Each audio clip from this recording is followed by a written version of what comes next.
Hi guys, welcome back to Doug's Basement Workshop. As you can see, we're in the CNC room today. CNC is down there in case you're wondering. It's a really small room that we're standing in. This is actually my sun porch where I have my CNC machine in my house right now because we haven't moved to the farm yet. That's going to be coming in a couple more weeks. But I wanted to show you guys something that I had worked on. If you're on my Instagram, you've probably already seen this. It's that great little tree piece, and I use that quite a bit in a lot of stuff. And the saying underneath says, "Great people plant trees under whose shade they shall never sit." I am not a big tree hugger, I'm not a big environmentalist, but I do enjoy having fresh foods and I do enjoy woodworking. Part of woodworking is having trees, and part of having fresh natural foods is having fruit trees in your area.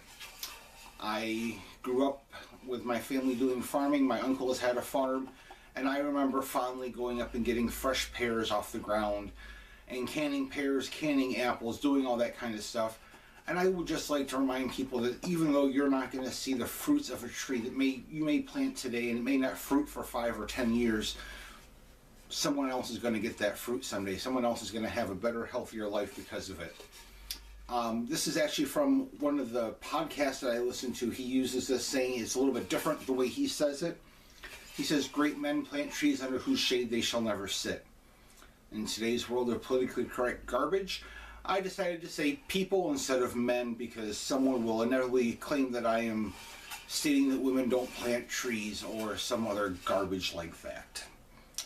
Women, you can plant all the trees you want. I have a list. Come on over. I'll give you a shovel. Men, if you want to come plant trees, come on over. I've got 2 shovels because one man's got to stay and watch another man work. Women will just get the work done. Sorry guys, it's true. So, another great piece. Oh, the podcast. It's Jack Spirico. He does a lot of podcasts. He has a lot of shows out there. The one that this comes from is the Survival Podcast. No, he's not a crazy prepper with a bunker and trying to arm militias.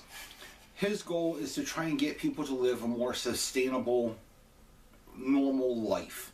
Going back a couple decades in our society to where people grew their own food, canned food, lived a life that's not so full of all this TV and media, and as some of you may have heard me say in the past, I hate social media. If I didn't have to use it for my business, really, I'm not a big social media person. I think YouTube is a great learning experience, and that's one of the reasons I'm on YouTube.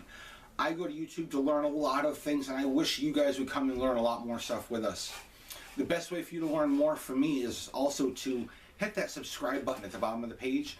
You can also like this video and comment. It helps me get found by other people. It helps me teach other people on my journey to learning CNC and woodworking. It'd be great to share it with other people. So, fun little piece. I don't know what I'm going to do with this. I don't think I'm going to put it up online to sell because it is freaking big. I don't want to have to ship this thing. It is 303 millimeters. 303? What was I thinking? I couldn't have shaved 3 millimeters off the top or the bottom? I don't know who was in charge of designing this project. It was me. Really needed to think that one through just a wee bit more now, didn't we? Hopefully I was using up the board and that's why I stretched it out a little bit. So, have a good day guys. Next thing you're going to see on this video is the carving process. I think watching letters carve is really cool, so I made sure that I put the letter carving in there. I think the speed on this is either 2 or 4 times speed. It was an hour to carve this piece on the CNC machine. Not bad at all. On pine, I tend to run my CNC a little bit slower than I do on some other woods, so I don't get too much chip out or too much furring of the wood when you're carving. I know, I should have planned this ahead a little bit better. One of the best ways to keep that from happening, guys, is to clean your V-bits. I know this sounds kind of stupid. Mine needs to be cleaned badly right now because I just took it out of the machine yesterday and I haven't cleaned it. And all that is a pitch from the wood, the sap. Gets superheated from the bit running on it and it just goos up your bits and makes them dull faster. This is just a cheap little bit from Home Depot. This is my bit that I got from Amazon, and it is a 1/4 inch bit with a 1/4 inch shank. This is a 1/2 inch bit with a 1/2 inch shank. I don't know how many of you guys know this, but you should measure your bits. They're rarely correct. Do it. I'll do another video later about measuring bits and why I do that.